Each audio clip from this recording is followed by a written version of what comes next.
Ah, me voilà enfin. J'ai bien failli vous faire attendre.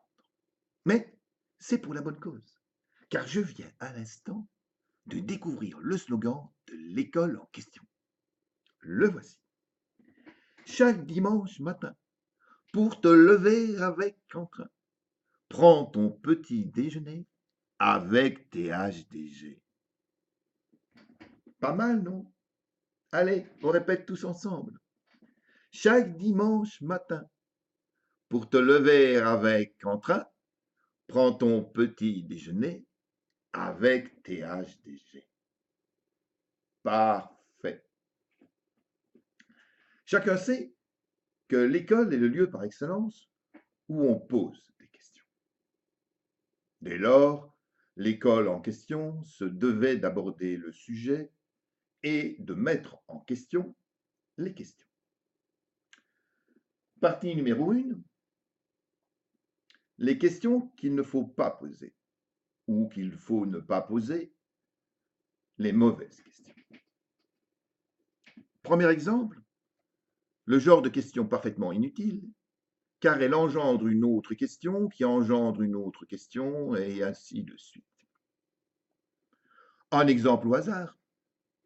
Pourquoi les profs posent-ils toujours des questions dont ils connaissent la réponse?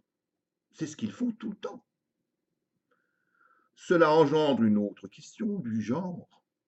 Serait-il possible que les profs cherchent ainsi à éviter que les élèves posent des questions auxquelles ils ne sauraient ou ne pourraient pas répondre? Le sujet est scabreux. Autre genre de question qui pourrait froisser, voire choquer plus d'un.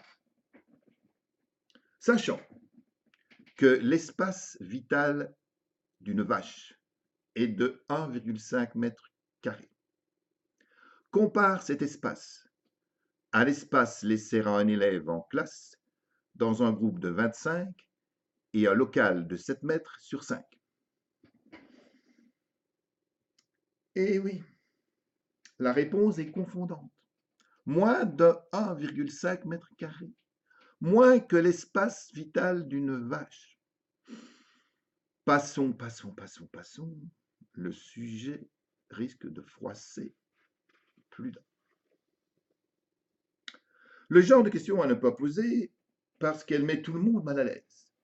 Allez, casquette à l'envers. Hop là. Oui, Cyprien, tu as une question? Vas-y, vas-y, vas-y. Tu dis, est-il normal qu'un enfant mange ses crottes de nez? Voilà le genre de question qui peut froisser pas mal de monde. Autre genre de questions à éviter de poser, les questions qui vous reviennent à la gueule comme un boomerang. Exemple, la peau de votre crâne est-elle aussi douce que la peau d'une vache? Et oui, il y a des gens qui posent ce genre de questions.